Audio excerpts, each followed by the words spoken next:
soldiers returning from war used to roam around in the countryside. They depended partly upon the kindness of the populace and partly, as we shall see in this tale, upon their own sharp wit. 3 or 4 centuries ago, in Bohemia, a soldier reached a small village. It was a drab, threadbare kind of a place, but he walked into the village square and unloaded his meager kit. A rough leather pack, a horsehair blanket, and an iron cauldron which he carried on his back like a hump. Stretching himself, loosening his coat, and taking his boots off, he settled down on the pavement for the night.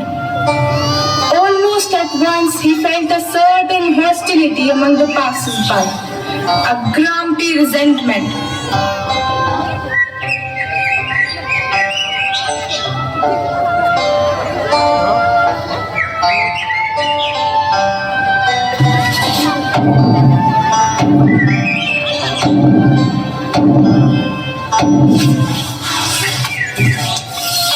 I suppose you think we are going to feed you? Well, I will have you know, young man, that I am the burgomaster of the village, and I will tolerate no good for nothing here. We have mouths of our own to think of. You hear me, young man? The soldier heard all too clearly, if only because the burgomaster was now bellowing at the top of his voice, and the little crowd that had gathered around him was echoing his words with every sign of approval. Not a bean will I give him. Not a single peapot. We are respectable folk here. Soldiers are always a nuisance. God knows where from such people come to our village. That's why I don't like soldiers. They are like parasites who feed on us.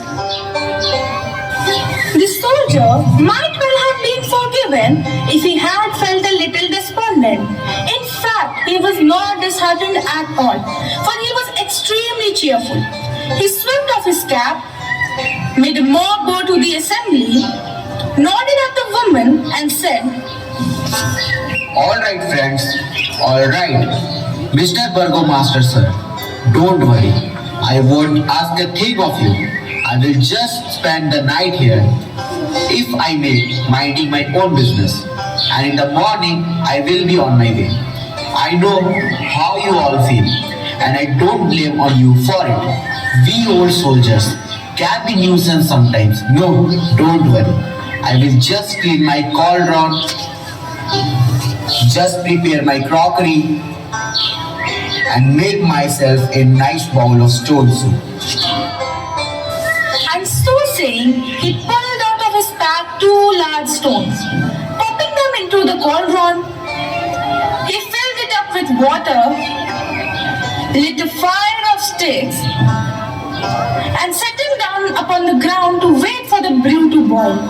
The villagers looked stupefied. Stone soup? Is the man mad? Just stones in water?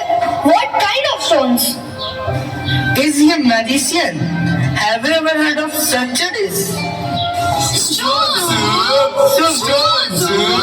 Stone soup!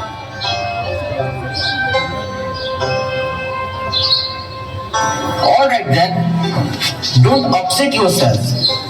It's just a little prehistorical recipe I picked up in foreign, presented to me by a sailor, in gratitude for having saved his life when it's threatened by wild elephant. These 2 stones have the power to brew for me the most delicious, the most mouth-watering soup that ever a man tasted. Stone soup from China. And taking a little water in his spoon, he sipped it with relish. Coming along very nicely. This is the same soup that Alexander drank the night before he stormed the pyramid. Stone soup from China.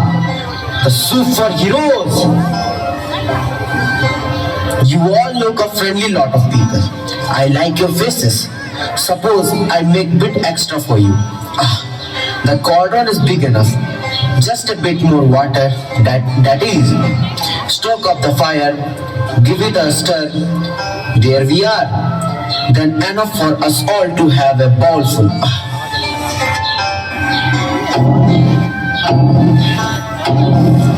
So are you trying to tell me that all you need to make your soup is just those two stones and a pot full of water? That's all, sir. Nothing more nor less. Tell you what, stone soup is even better.